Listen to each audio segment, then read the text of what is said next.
Hello beautiful people, finally নিয়ে আসলাম বান্দরবনের ফুল blog. এবারের ট্যুরে আমার সাথে এত দুর্ঘটনা ঘটেছে, তো সবকিছুই থাকছে বিস্তারিত ব্লগে। তো শুরু করা যাক। প্রথমে শুরু করি চন্দ্রকোনা থেকে। চন্দ্রকোনা এসে সবার জন্য ওয়েট করতেছিলাম। তারপরে এসে নীলপাড়িটাকে আগে টাওয়ার খাওয়িয়ে নিলাম। তারপরে যে আমাদের যাত্রা শুরু। এই সিজনে বান্দরবন যেতে চাচ্ছেন তাদের জন্য এখানে আমি বিস্তারিত কিছু ডিটেলসে যে কিছু তথ্য দিয়ে দিব। আপনারা প্রথমে যে ভুলটা করবেন না লেট করা। আমাদের অলমোস্ট অনেক লেট হয়ে গেছে বাসা থেকে বের হইতে। আমাদের প্ল্যানিংটা ছিল এই রাতে যাব কি যাব না করতে করতে।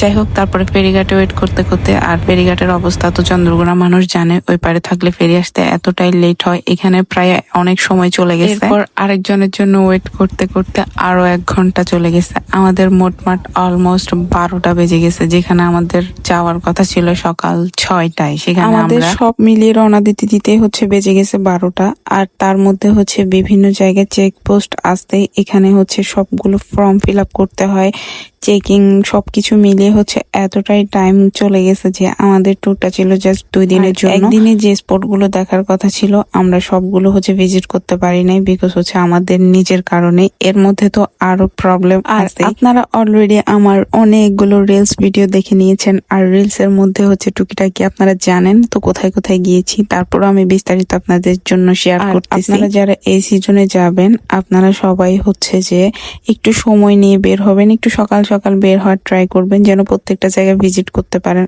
আর বান্দরবন মানে যে আমি বলবো যারা পাহাড় প্রেমী আছে তারা পাহাড়ের আগে রাস্তার প্রেমে পড়ে যাবে। প্রত্যেকটা রাস্তা মানে যতটুকু যাবে ততটাই সুন্দর। যেতে এতগুলো ভিউ পয়েন্ট পড়ে, তো সবগুলোতে ওয়েট করা, সবগুলো একটু ঘুরে দেখা, ছবি তোলা। এখানেও প্রায় অনেকটা সময় চলে গিয়েছে। আমার ইচ্ছা ছিল রোমাতে যাওয়া, সুংসাং পাড়া যেটাতে, কিন্তু পরে আবার আমাদের প্ল্যানিং চেঞ্জ করে বললো যে থানচির দিকে যাবে।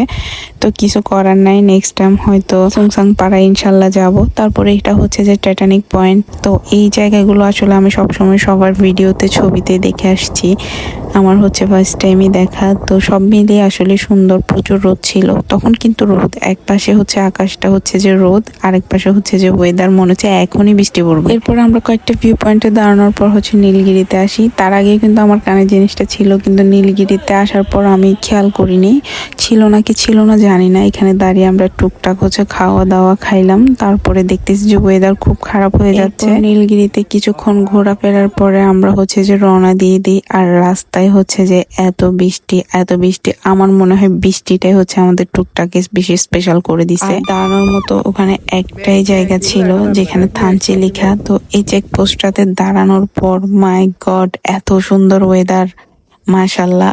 আমি তো ইচ্ছা মতো ভিজছি। তো তারপর ওখানে কিছুক্ষণ ওয়েট করার পর বৃষ্টি তো থামার কোনো নাই। তারপর একটু থামার পর আমরা চলে আসলাম থানচি বাজারে। থানচি বাজারে লাঞ্চ করলাম। তার আগে একটা অ্যাক্সিডেন্ট হয়ে গেছে, সেটার জন্য আসলে অনেক ভিডিও ক্লিপে নেওয়া হয়নি। সেটার জন্য ছিল অনেকটাই মন খারাপ। তেলের টাঙ্কিটা লিক হয়ে যাওয়ার কারণে আরো মন খারাপ হয়ে যায়। তো তারপরে ওখানে ঠিক করার কোনো জায়গায় ছিল না একমাত্র থানচি বাজার ছাড়া।